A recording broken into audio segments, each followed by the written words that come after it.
abantu gye tusobodde okubaggyayo wansi kati emirambo giri 22 nga mwana 22 13 tumaze okukwasa ba relatives bagende bazike, 8 bakyali mu mochare nga tulinda ba relatives, ndowooza bakyakola enteekateeka y'okujja okukola ki okubaggyayo ku mochare, naye tumaze okukola ogwaffe mu sayidi eyo.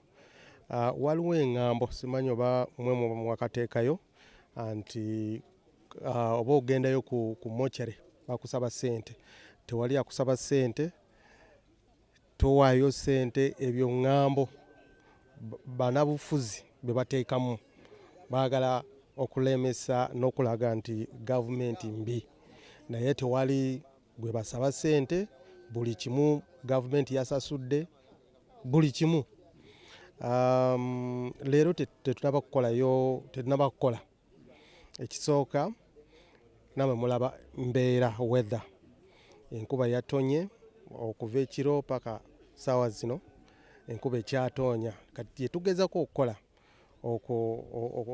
okuteema oba kusalawo fereegi, amazzi mukokota gyeyinza okuyitawo, naye omulimu leero kukotenyamuko gwakwatiddemuko ku nsonga ya weather.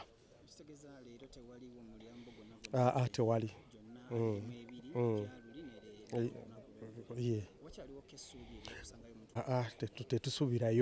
Tetusuubirayo naye Katonda tomanyi, Katonda ye w'amaanyi, tuyinza okusanga ki omuntu ng'akyali mulamu wansi.